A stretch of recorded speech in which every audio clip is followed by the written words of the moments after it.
주제는 재산 분할입니다. 세기의 이혼으로 불리는 모 재벌가의 이혼 소송이 진행 중이죠. 무려 1조 3,808억 이 재산 분할 금액이었는데요. 와, 최대의 규모의 재산 분할이었습니다. 이 판결은 이혼 소송에서 재산 분할이 얼마나 중요한 쟁점인지를 보여주고 있습니다. 재산 분할이라는 것은 혼인 중에 형성된 그 부부의 공동 재산을 나누는 것을 말하는데요. 재산 분할의 핵심은 재산 분할의 비율, 즉 기여도입니다. 재산 형성에 얼마나 기여를 했는지에 따라서 적게는 수백만 원, 많게는 뭐 수억 원까지 달라질 수가 있는데요. 그렇다면은 재산 분할을 어떻게 나누는 게 맞을까요? 일단 전업주부라도 결혼 생활이 2년을 넘어가고 자녀가 있다면 재산 분할 청구를 할 수 있습니다. 그리고 10년이 넘어가게 되면 통상적으로는 이제 5대5가 되지 않을까라는 기대감을 가지실 수 있고요. 근데 하지만 실제로 재산 분할 비율은 딱 5대5 이렇게 명확하게 하기는 어렵고 결혼기간, 자녀 유무, 이혼에 이르게 된 경위, 나이나 직업, 부양적 요소라고 하는데 이런 것까지 다 감안을 해서 따져봐야 됩니다. 그래서 같은 상황이라도 이제 판사의 생각이나 기준에 따라서는 재산 분할 비율이 어느 정도 차이가 있을 수는 있습니다. 그 기여도라는 게 사실은 되게 그냥 추상적인 거잖아요. 뭐 어떤 숫자로 딱 나타나는 게 아니고 그럼 할 거라면 좀 많이 받는 게 좋잖아요. 네. 기여도를 높게 인정받을 수 있는 방법 같은 게 혹시 있나요? 이게 뭐 말로 해서는 되지 않는 부분이고요. 재판은 늘 증거 재판이니까요. 그래서 소득 활동이나 생활비 부담, 가사노동, 자녀 양육과 관련된 부분, 그다음에 뭐 부모님이 경제적 지원을 해줬다면 이런 부분들, 이런 다양한 부분을 증명할 수 있는 자료를 준비하는 게 중요합니다. 그리고 제가 한 사건을 말씀을 드리려고 하는데요. 남편은 10년의 결혼 생활 동안 3명의 여자와 불륜을 했고요. 자녀에게도 전혀 관심을 보이지 않았습니다. 퇴근하면 늘 게임에 몰두하고 아내 몰래 주식 투자, 코인 투자를 했죠. 이 불륜을 알아챈 아내가 추궁을 하면 오히려 큰 소리 치면서 욕설하고 폭행하고 그래서 아내가 다치기도 하고요. 그래서 결국 경찰이 출동을 하고 전형적으로 나쁜 남편이었습니다. 그런데 아내가 이혼을 요구하자 남편은 좋다. 형사 고소 취하해주면 내가 이혼해줄게. 그래서 아내는 하루라도 빨리 이혼하고 벗어나고 싶어서 위자료나 재산 분할에 대한 부분도 협의 없이 그냥 자녀들 친권 양육자 아내로 하고 아빠는 양육비도 주지 않는 것으로 그렇게 협의 이혼을 했어요. 야, 얼마나 싫었으면. 근데 아내는 결혼 전부터 이제 수학 학원을 하고 있었기 때문에 거기에서 나오는 수익으로 이제 내가 내 자식 키워 먹이겠다 이렇게 생각을 하고 협의 이혼을 했죠. 어느 날 아내의 수학 학원이 잘 가르친다고 소문이 나니까요. 원생이 많아지면서 확장 이전을 했습니다. 이걸 본 남편은 협의 이혼 후 2년이 지나기 딱 하루 전에 재산 분할 청구를 했습니다. 와, 딱 하루 전에? 예. 그 기간을 그분은 혹시 알고 있었나요? 그런가 봅니다. 그러니까 딱 하루 전에 했겠죠? 와. 남편은 결혼 기간 중에 아내가 재산을 숨겼고 이 학원 운영에도 내가 재산 기여가 있다라고 하면서 재산 분할 청구를 한 거죠. 미친네. 진짜 쓰레기다. 그러니까 이제 아내는 남편 역시도 혼인 기간 동안 몰래 주식과 코인에 투자한 부분이 있으니까 그 부분도 그러면 확인해서 같이 합시다라고 했더니 이 남편이 아, 근데 불안한데. 제척 기간 2년이 지났으니까 아내는 아내 주장은 들을 필요가 없습니다. 이렇게 와. 법정에서 이야기를 하는 겁니다. 알고 있었네. 재판 결과는 어떻게 나왔을까요? 남편의 재산 분할 청구가 받아들여졌을까요? 안 되기를 바랍니다. 야, 이거는. 안 됐기를. 아니, 근데 아내분께서 수학 학원을 또 오래 하셨잖아요. 근데 아이를 키워야 되잖아요. 근데 아이를 키워야 되기는 하는데 지분을 주장을 2년이 되기 전에 진짜 약삭빠르게 해가지고 꼭 이런 스토리들은 피해자가 또 피해자가 한 번 더 되더라고요. 어찌됐건 유책 배우자는 남편이잖아요. 그쵸. 이혼할 당시에 위자료나 재산 분할도 받지 않은 상태에서 이혼을 했고 열심히 산 덕분에 증식된 재산을 나눠줄 필요가 있을까요, 이게? 근데 제가 그 남편이라면 이렇게 주장했을 것 같아요. 당신 수학 학원 차린 저 돈이 어디서 났냐? 내가 뭐 벌어다 준 돈 이거 이체한 내역 말도 안 되는 거 있잖아요. 시키지 말라 그래요. 근데 이제 약간 좀 나쁘게 생각을 해보면 그쪽을 명분 삼아서 빙고. 정확하게 그렇게 주장을 했습니다. 와, 대박이다. 야. 그런데 이제 법이 그렇게 나쁜 사람만을 위해서 존재하면 너무 가슴이 그거 아프죠. 안 되죠. 그런데 우리 대법원 판례에 따르면은 아내가 직접 재산분할 청구를 한 것이 아니라 남편의 청구에 대해서 상대방 입장에서 대응하면서 주장한 것이기 때문에 얼마든지 주장할 수 있다. 제척 기간이 지나도. 아내는 남편에 대한 재산을 조사할 수 있고요. 남편의 재산이 어느 정도 나오게 되면 남편의 재산분할 심판 청구는 기각이 되거나 작게 받을 수 있겠죠. 그 부분들 때문에. 다행이다. 근데 남편의 재산이 더 많게 나오면 입증을 하지 않는다면 본인의 재산만 넘겨주게 되는 꼴이 되겠죠. 실제로 우리 이혼을 진행하면은 폭행이든 뭐 외도든 도저히 함께 살 수 없어서 뭐 돈도 뭐고 따지지 않고 일단 이혼부터 급하게 하는 경우가 많습니다. 그래서 더더욱 공정하고 정확한 재산 분할을 위해서는 이제 관련 정보를 미리 좀 알고 준비를 하는 게 중요합니다. 재산 분할 대상이 되는 재산은 어떤 것들이 있을까요?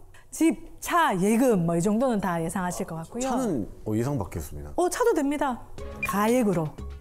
재산 분할은 가액 분할이 원칙입니다. 부동산의 경우에는 시세가 얼마인지, 재판 종결 당시의 시세, 자동차 시세, 다 시세가 나오죠, 요즘. 5대5라면은 그 금액을 절반으로 나눠서 주라. 이렇게 되는 거죠.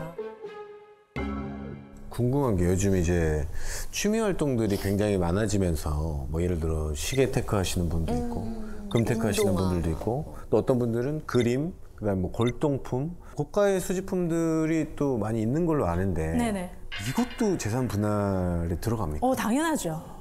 다 들어갑니다. 부부 공동으로 형성된 것들이라면 다 들어갑니다. 요즘은 뭐 와인이나 위스키 그거 모으시는 분들도 예. 그 모아서 다툼이 벌어지는 경우가 많습니다. 와인 애호가 부부 같은 경우는 이혼할 때 긴 뭐 협의를 거쳐서 이제 모든 와인의 가격을 매겨서 뭐 2천만 원씩 그 금액에 맞춰서 이제 2천만 원 해서 이 와인 너가 가져, 이 와인 내가 가져 이렇게 재산 분할이 되는 거죠.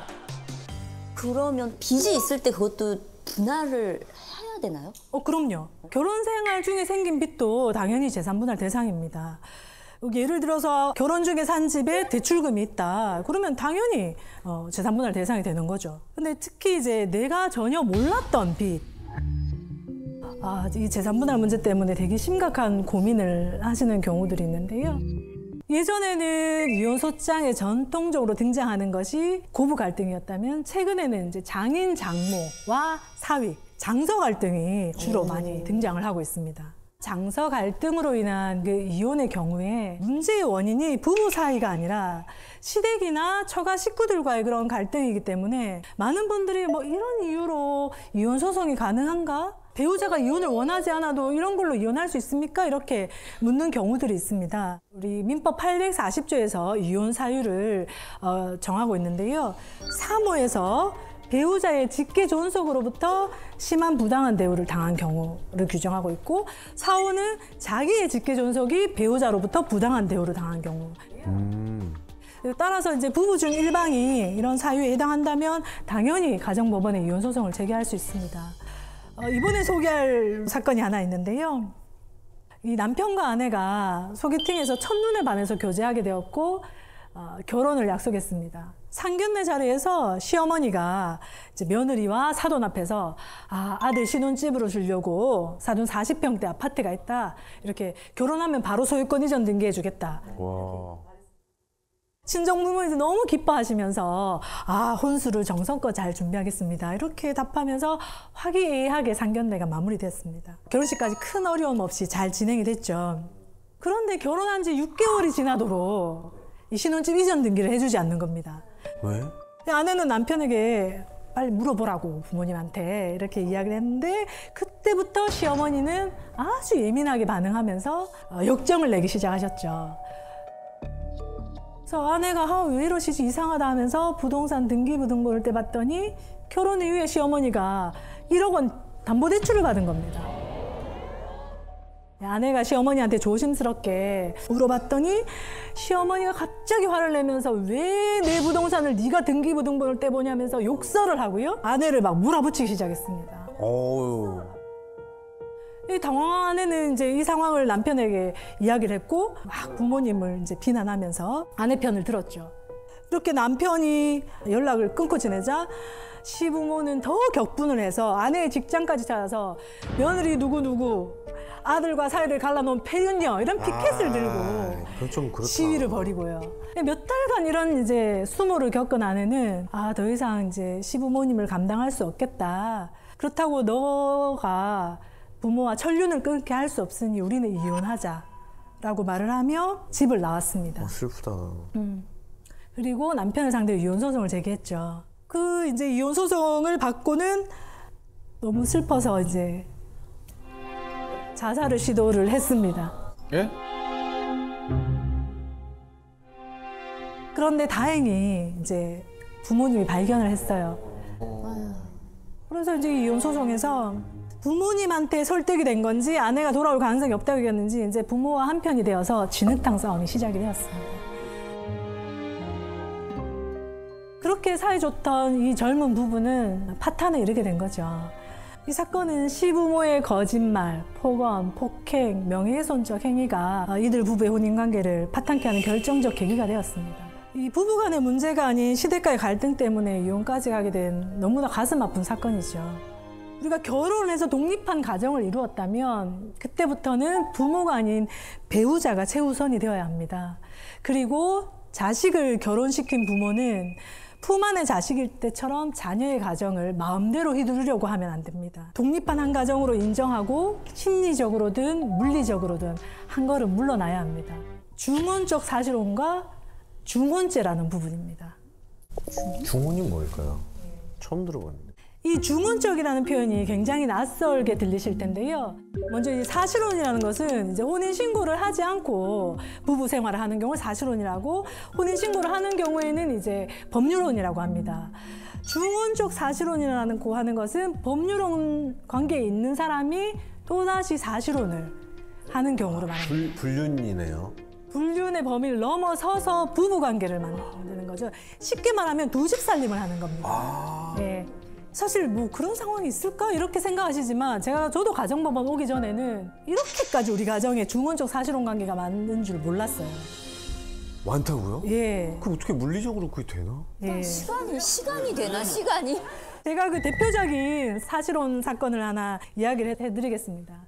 그 남편과 아내는 이제 혼인 신고를 하고 이남 일녀 자녀를 두었습니다. 남편이 이제 잦은 늦은 귀가를 하고 음주 외박으로 부부 갈등이 있었죠. 그러던 중에 남편은 혼인 기간 20년 차 때에 A라는 여성을 만나서 교제를 했습니다. 이 여성과 교제를 하면서 이제 자녀도 한 명 낳았고요. 딸을 하나 낳았습니다. 아내가 이제 남편의 의도를 알게 되면서 부부 사이가 더욱 나빠지게 되었고요. 남편은 이제 명의퇴직을 한 이후에 집을 나와서 A와 동거를 시작했습니다. 중혼적 사실혼입니다. 남편은 이제 아내와 별거 중이었지만 그래도 다행히 생활비와 자녀들 학비를 부담을 했고요. 양이 질문 있네. 그러던 중에 이제 남편이 신장 투석을 받게 되는 등 이제 건강이 좀 나빠졌어요. 그래서 아내와 자식들에게 신장 이식을 좀 해줄 수 있겠냐. 와. 해줘야 돼, 말아야 돼.